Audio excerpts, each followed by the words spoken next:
Oke, assalamualaikum warahmatullahi wabarakatuh. Sampurasun, berjumpa kembali di petualangan Sambas, seni petualangan budaya. Mungkin kemarin kita libur dulu untuk berpetualang ya, dan kali ini kita berpetualang lagi. Dan seperti biasa kali ini kita akan silaturahmi atau berjalan-jalan ke lokasi pemakaman tua. Gitu kan. Nah, jadi pemakaman tua dan banyak-banyak mitos yang saya dapatkan atau informasi dari warga setempat dan eh, petani-petani yang berada di lokasi sana, dan kita akan gaskuy ke lokasi bukit yang ada di belakang saya tepatnya ya. Wah, jangan banyak basa-basi, kita langsung saja gaskeun.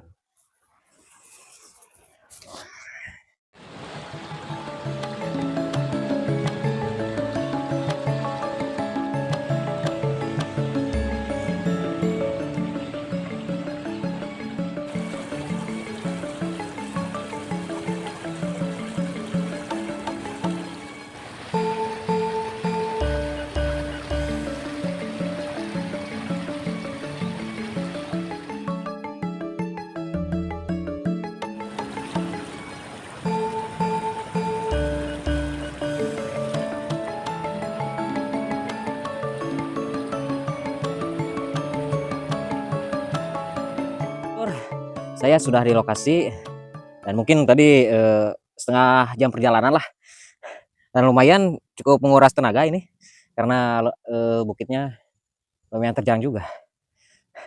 Kita rehat dulu sebentar guys. Ini lokasinya tepatnya di belakang. Dan ini tepatnya jam sekitar 6. Dan katanya ini tuh jam-jam sedekala gitu tah. Yaitu sedekala tuh tepatnya keluarnya gerbang-gerbang gaib gitu, beraktivitas. Dan sedikit bercerita gitu kan tentang lokasi yang ada di sini gitu tah.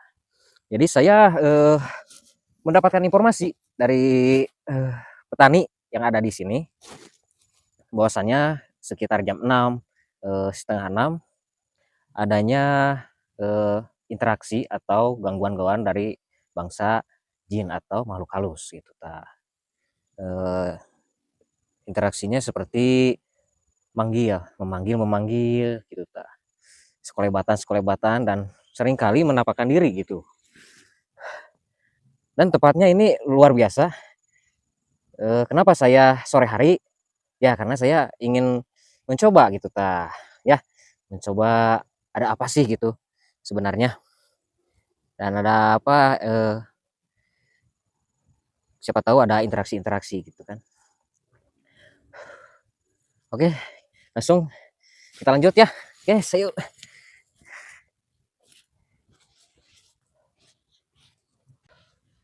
Oke sahabat, saya sudah berada di lokasinya. Tepatnya jalur daripada makam tersebut. Dan mungkin sahabat bisa dirasakan eh, energi daripada lokasi yang ada di sini. Dan saya pun cukup merasakan adanya energi gitu saat ini. Oke, mungkin ada kita istirahat dulu guys ya, dulur-dulur, sebelum kita melanjutkan perjalanan. Kita ngopi dulu sebentar. Ngopi dulur.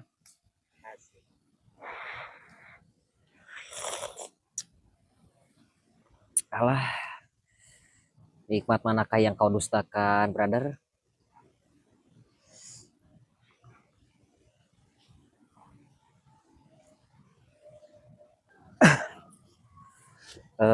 Oke, sahabat sedulur dan mungkin sahabat lihat ya.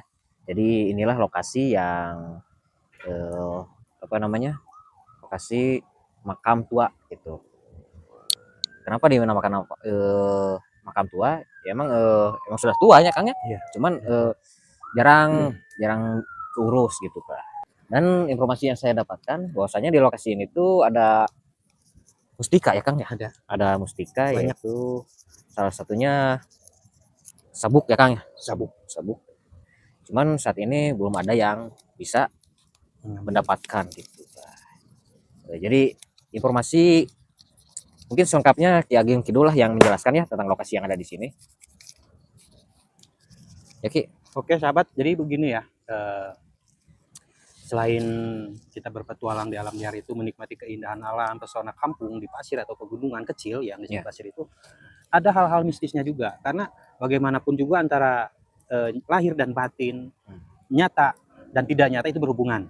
Ya, contohnya ketika saya memasuki area sini karena penasaran, banyak yang bercerita petani katanya sesuai permintaannya coba di vlog daerah sini itu banyak mistisnya. Jadi mitosnya itu adalah sabuk sakti dari ketua kampung zaman dahulu.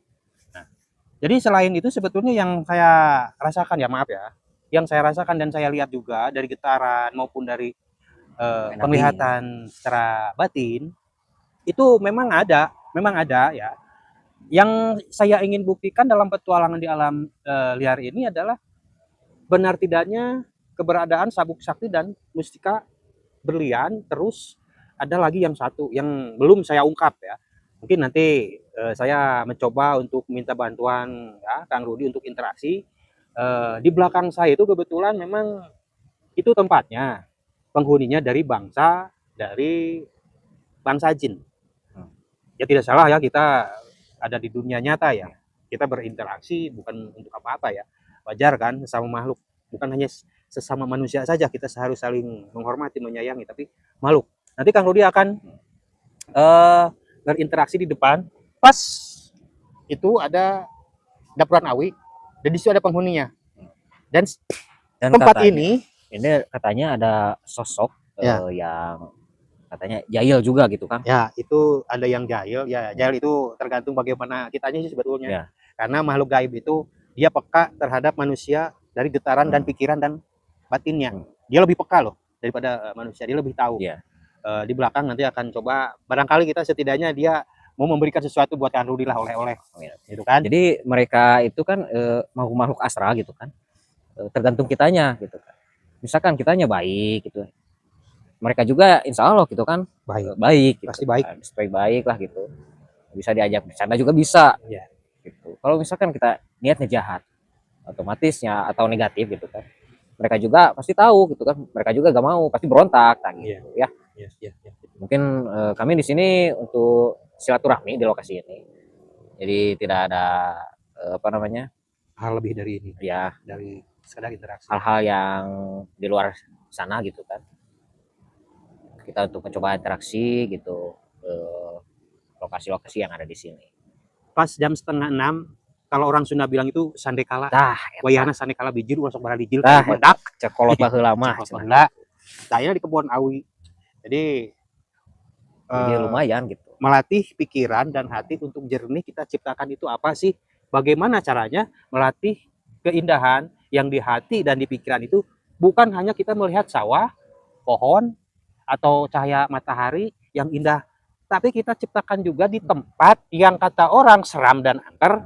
Bisa tidak kita menciptakan keindahan itu? Nah, disinilah kita menguji. Karena kebanyakan orang ketika melihat satu hutan, identiknya itu dengan mistis ya. Dedemit, angker gitu kan. Dedemit memasing tegudu di gunung. Di mage aya. Angin aya loba, kumaha jelema tergantung hate pamangana. Eta ulah goreng hate, goreng hate naon oge. Dulur tah eta. Siap Kang Rudi? Siap. Ayolah gaskeun urang interaksi. Sekarang saya mau minta bantuan ya. Kang Rudi dulu untuk interaksi di depan sana. Ada sabuk katanya berkeliling di sini, ada suka menampakkan sabuk pada malam-malam Sabtu Legi ya. Sabtu manis. Sabtu Legi ya. Dan Rabu Pon kalau nggak salah. Tapi sekarang saya tidak tahu ini hari Sabtu ya, malam Minggu kan. Nggak tahu Sabtu apa. Oke lah, pokoknya kita baik aja dengan di sana. Oke sahabat, petualangan sama sekali ini akan explore tentang mistisnya. Oke, gaskoi Kang. Siap. Dan tadi juga sudah merasakan energinya di belakang saya tepatnya. Dan kita akan mencoba interaksi lebih dalam lagi. Assalamualaikum warahmatullahi wabarakatuh.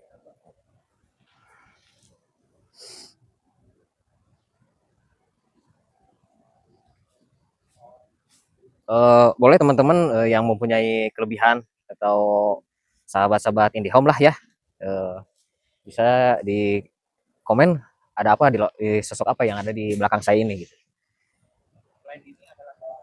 Selain ini juga ada di belakang sebelah sana juga ada, dan kita akan mencoba lebih dalam lagi. Dan mohon maaf saya tidak bisa menjelaskan tentang sosok gitu kan, karena mohon maaf bukan keahlian saya gitu kan ya. Kita akan coba lebih dalam lagi Kang. Oke dulur, dan inilah lokasi makam, tepatnya di sebelah kanan saya ada makam keramat juga, dan disinilah terjadi hal-hal gaib gitu kan.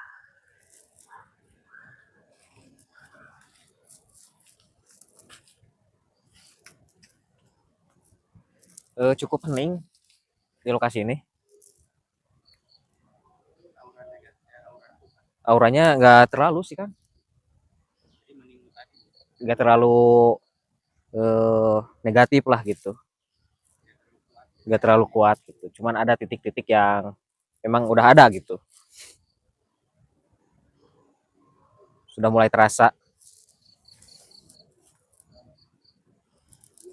Dan di sana juga ada bambu kuning sebelah sana.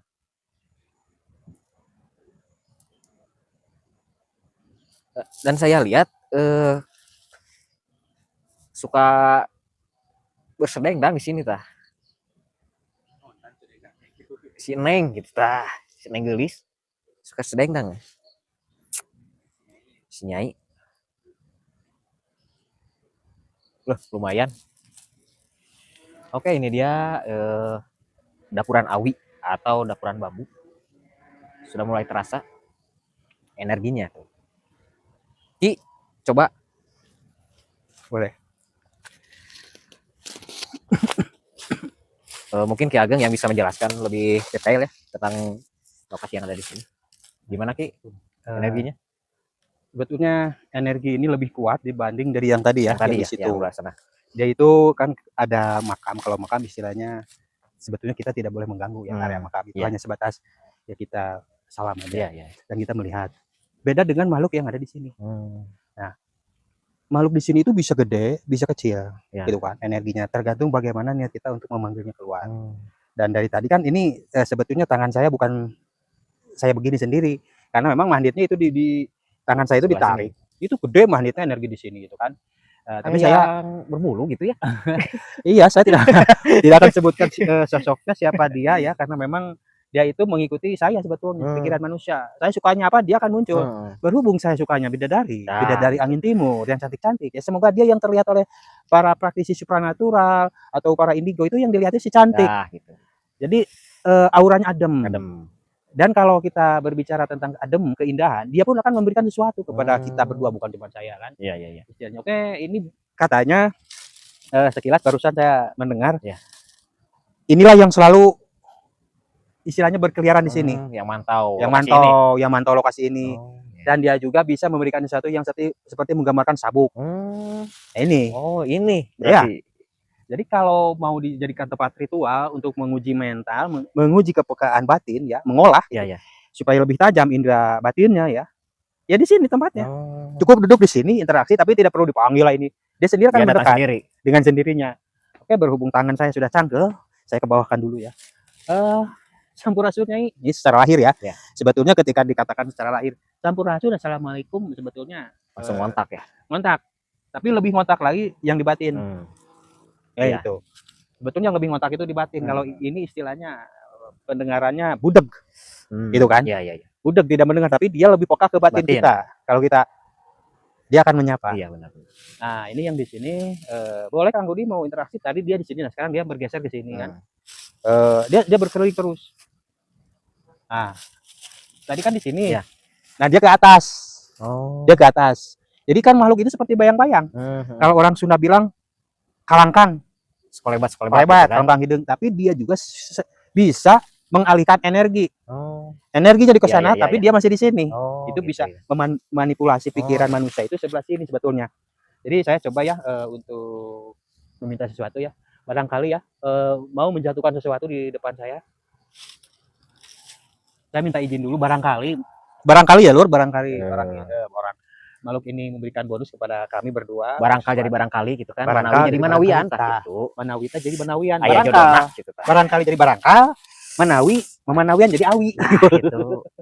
Ya kita anggap bersana aja, jangan nggak usah serius lah menghadapi makhluk-makhluk seperti ini. Ini udah maghrib, udah azan.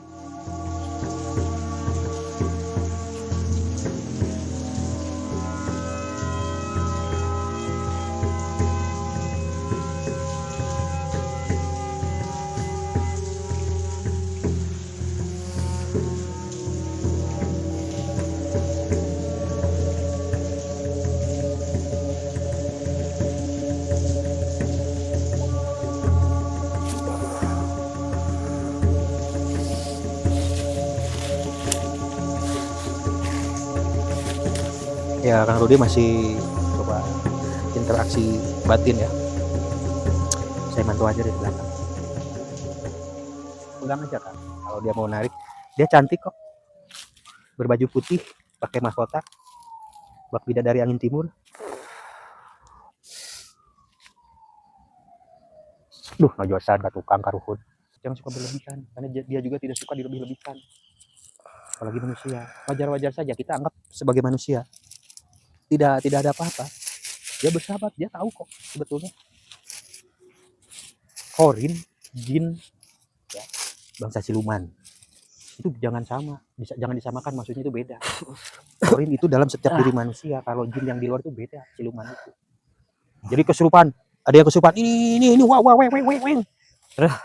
Korin, bukan. Gak ada rezekinya, Kang. Hah? Tadi menarik coba minta aja energinya gitu kan. Tadi saya minta untuk mencoba untuk wujudkan gitu. Ternyata ya mungkin belum saatnya. Mungkin untuk benda nyata ya, di alam nyata. Gitu. Coba minta energinya aja. Nanti saya coba nih, saya minta energinya ya. Ya.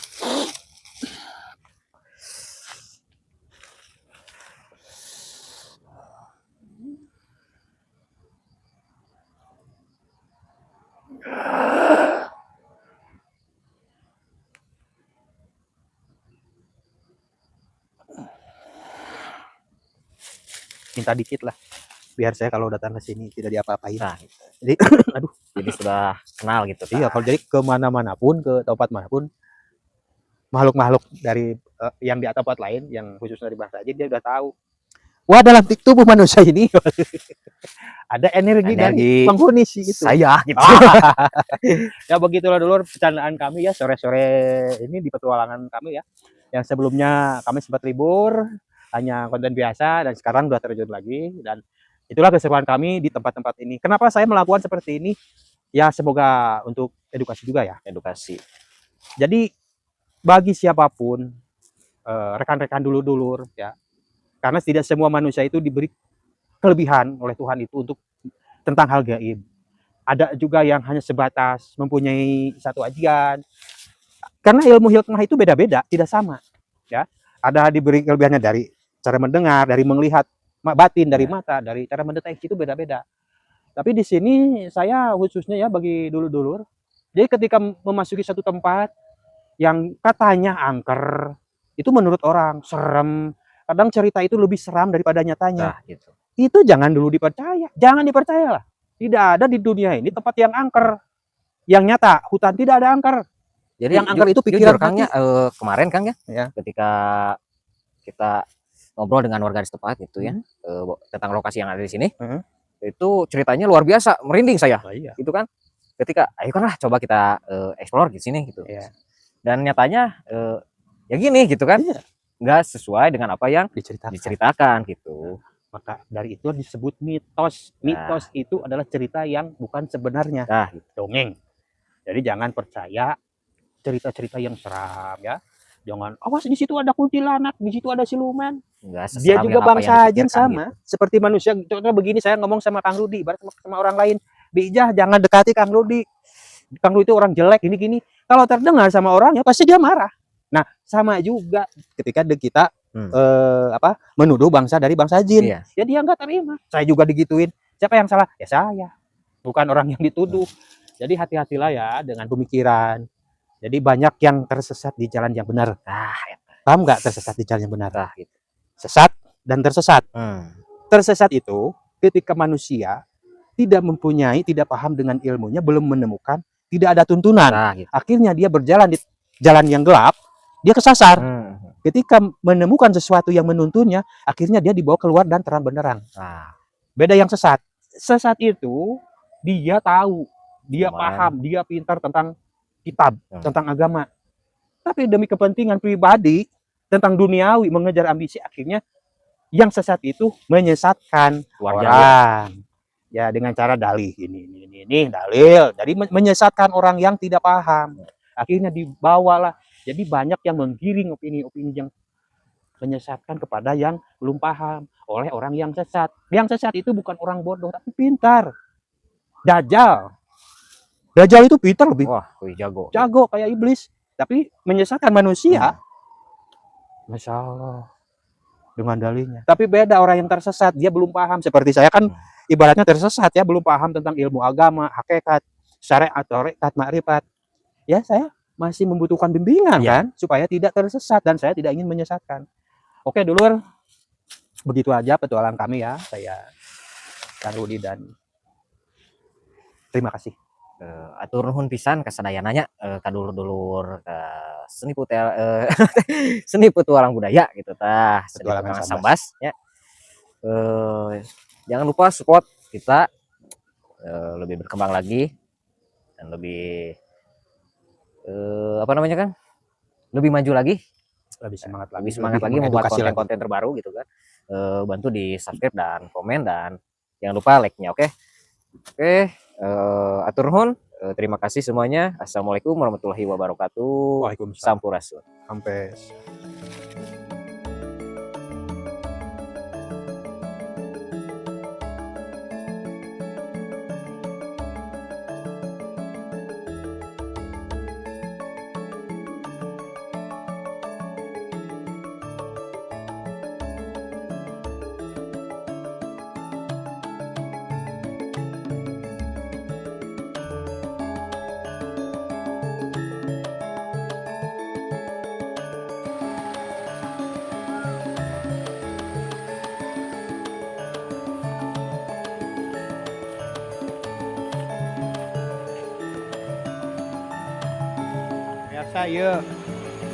saya sekarang menuju pulang ya.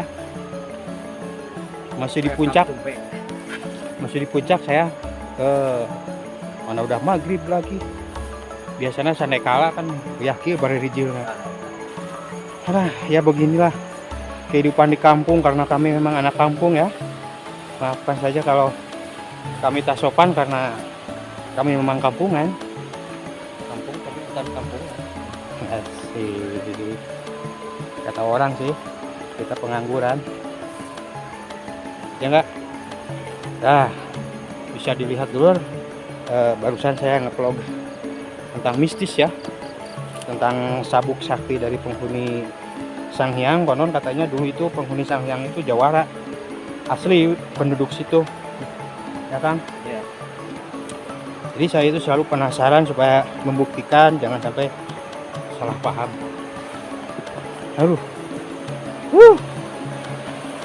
Besok kita akan lanjut lagi di tempat yang lebih heboh lagi ceritanya ya. Kadang-kadang memang cerita itu lebih parah dari kenyataannya.